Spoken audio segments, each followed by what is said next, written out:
Hello welcome guys. तो कैसे हैं आप लोग? आज मैं आपके लिए एक कथा लेकर आया हूँ जिसका शीर्षक है सच्चा मार्गदर्शक। प्राचीन समय में उज्जैन नगरी में राजा आदित्य सेन राज करते थे। वह बड़े ही शूरवीर तथा प्रजावत्सल थे। एक दिन अपने कुछ सैनिकों, मंत्रियों तथा रानी के साथ वे शिकार करने को निकले।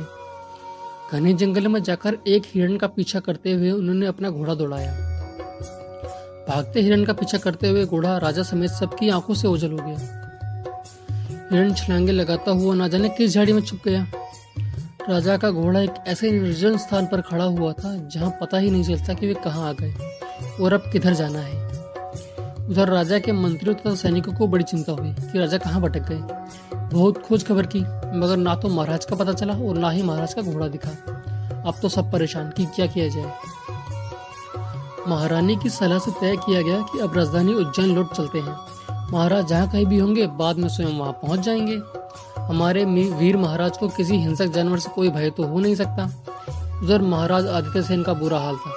भयानक जंगल में वह घोड़े को लेकर किधर जाएं पता ही नहीं चल रहा था। भूख प्यास से भी बेहाल थे।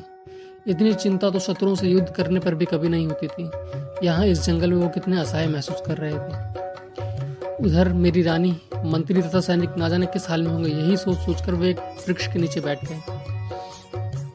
बहुत देर तक सोच विचार करने के बाद भी उन्हें कोई रास्ता न सूझा। सूरज के डूबने से अंधेरा घिरने लगा था तो उन्होंने घोड़े के आगे हाथ जोड़कर कहा, हे मेरे अश्व, तुम और तुम्हारी जाति बहुत सौम्य भक्त होती है। तुमने मुझे इस निर्जन और बेयाबान स्थान पर लाके खड़ा तो कर दिया। अब तुम ही मुझे इस संकट से उबारोगे। यहाँ तुम्हारे सिवा मेरा और कोई सहायक नहीं है। यह कहकर राजा घोड़े पर सवार हो गए। घोड़ा किधर जाएगा और किधर पहुंचाएगा इसका उन्हें कुछ भी पता नहीं था। अब तक अंधेरा काफी गिर गया था। राजा के भाग्य और घोड़े की सूझबूझ से घोड़ा घने जंगल से बाहर तो आ गया था। अब राजा को भी लगा कि संकट पार हो गया है। फिर उन्हें बहुत दूर रोशनी की एक झलक दिखी। घोड़ा स्वयं उस ओर बढ़ गया। खुली जगह, एक घर और कुछ आदमियों को देखकर राजा की जान में जान आई। राजा घोड़े से उतरे। उस आश्रम जैसे घर के द्वार पर खड़े होकर उन्होंने आवाज लगाई, अरे कोई है? मैं एक भटका हुआ यात्री हूँ, मुझे रात को अपने यहाँ शरण दीजिए। दरवाजा खुला और एक आदमी बाहर आया। जब तक वह आगंतुक से कुछ पूछे 5-6 आदमी और भी बाहर आ गए। उनके हाथों में लाठियां थीं। सबने एक स्वर में पूछा, गुरुजी कौन है यहाँ? इतनी रात गए, ये तो कोई चोर हो सकता है। गुरुजी ने उन लोगों को शांत कर कहा, ठहरो, मैं देखता हूँ, पूछता हूँ कि कौन है। यह कहकर उन्होंने दीपक की रोशनी आदित्य सेन पर डाली। भूख प्यास थकान से आदित्य सेन का बुरा हाल था। जंगल में झाड़ियों से उलझकर वस्त्र भी जगह जगह से फट गए थे। चेहरे का सारा राजसी तेज समाप्त हो चुका था। गुरुजी उनसे कुछ पूछते कि इससे पहले ही उन्होंने कहना शुरू किया, हे पूज्यवर, मैं विपत्ति का मारा एक शिकारी हूँ। एक हिरण के पीछे मेरा घोड़ा दौड़ा। हिरण तो ना जाने कहाँ ओझल हो गया, पर मैं रास्ता भटक गया। सारा दिन भूख प्यास और बेहाली में बीता। अंत में अपने आप को भगवान के भरोसे छोड़ दिया। अब मैं आपके द्वार पर खड़ा हूँ। गुरुजी का नाम चक्रधर था। जब उन्होंने यह सुना तो लगा निश्चय ही यह आदमी मुसीबत का मारा है, इसे शरण अवश्य देनी चाहिए। उन्होंने कहा, अतिथि तो हमारे भगवान जैसा होता है, आप घोड़े को बाहर बांधकर अंदर आ जाइए। इतना सुनते ही उसके साथियों ने कहा, गुरुजी यह आप क्या कर रहे हैं? यह आदमी डाकू भी तो हो सकता है, झूठ मूठ अपनी बुरी दशा बताकर अंदर आ जाएगा और रात में हमें लूटकर चला जाएगा।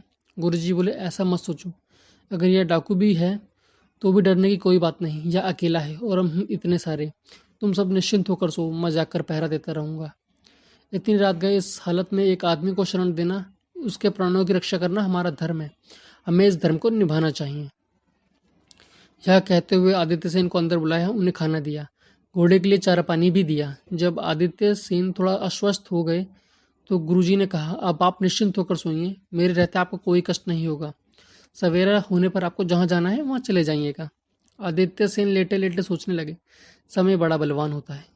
वह कब किसको किस दशा में डाल दे इसका कुछ पता नहीं होता। मैं प्रजा का पालक, जो चोर डाकुओं शत्रुओं को नाश करने वाला हूँ, आज किसी की कृपा से अपनी भूख मिटा पाया हूँ। कहीं मैं चोर डाकू तो नहीं? इस भय से गुरुजी रात भर जाकर अपने अनुयायियों की रक्षा करने वाले हैं। सोचते सोचते थके मांदे आदित्य सेन की जाने कब आंख लग गई। प्रातःकाल जब वे उठे तो थकान उड़ चुकी थी। गुरुजी से कहा, आपने रात में शरण देकर मुझ पर जो उपकार किया है मैं उसे जीवन भर नहीं भूलूंगा। आज्ञा दीजिए, अब मैं चलूं? मेरे घर परिवार के लोग बहुत चिंतित होंगे। गुरुजी ने कहा, मैंने कोई उपकार नहीं किया। यह एक मनुष्य होने के नाते एक दुखी आदमी के साथ अपना मानवीय कर्तव्य निभाया है। आप शीघ्र अपने घर पहुंचकर अपने परिवार वालों की चिंता दूर करें। दूसरे दिन महाराज ने उज्जैन नगरी पहुंचते ही सारे दरबार में खुशी छा गई। राजा ने रात के प्रसंग की किसी से भी चर्चा नहीं की। चक्रधर का यह आश्रम उज्जैन नगरी में ही था। आदित्य सेन ने एक दिन अपने सामंत से कहा कि अमुक वन में चक्रधर नाम के एक ऋषि का आश्रम है, जहां वह अपने कुछ शिष्यों के साथ रहते हैं। वहां जाकर उन्हें संदेश दो कि महाराज ने आपको बुलाया है। दूत ने जाकर चक्रधर को यह संदेश सुनाया। तब चक्रधर को कारण समझ नहीं आया। राजाज्ञा का पालन करना प्रजा का कर्तव्य था, इसलिए दरबार में चक्रधर उपस्थित हुए। महाराज ने उन्हें तत्काल पहचान लिया, पर चक्रधर यह न पहचान सके कि यही आदमी है जो कुछ दिन पहले रात मेरे आश्रम में रुका था। महाराज ने पूछा, गुरुजी, आपके आश्रम में कितने लोग हैं और आश्रम का खर्चा कैसे चलता है? चक्रधर ने विनयपूर्वक कहा, महाराज, 7-8 आदमी मेरे आश्रम में रहते हैं। सब दिन में भिक्षा मांगकर अपना निर्वाह करते हैं। आपके इस धन धान्य से संपन्न राज्य में भिक्षा प्राप्त होने में भी कोई कठिनाई नहीं आती। कभी कोई अतिथि भूखा आ जाए तो उसकी भी सेवा का अवसर मिल जाता है। आपके राज्य में कोई कष्ट नहीं है। महाराज ने कहा, ठीक है, अब से आप सबको नित्य भिक्षा का कष्ट उठाने की आवश्यकता नहीं है। मैं आपके आश्रम को 5 गांव दान में देता हूँ। उसकी आमदनी से आपके आश्रम का सारा खर्च चलेगा। अपने शिष्यों की तरफ से निश्चिंत होकर अब आप हमारे दरबार में रहिए। अचानक हुई महाराज की इस कृपा का रहस्य चक्रधर को पता न चला।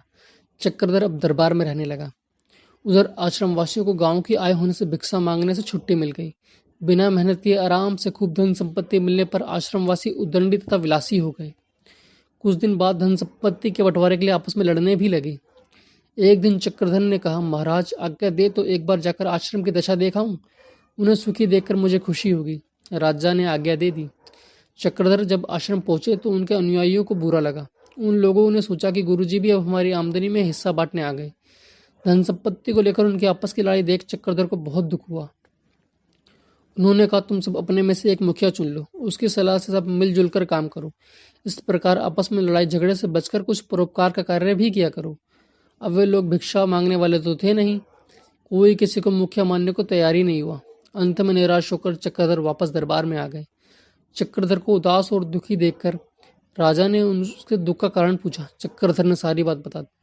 राजा ने कहा, गुरुजी, आप पुनः आश्रम में जाइए, मैं पता करवाऊंगा। चक्रधर फिर आश्रम में आ गए। एक दिन महाराज स्वयं भिक्षुक का वेश बनाकर आश्रम में पहुंचे।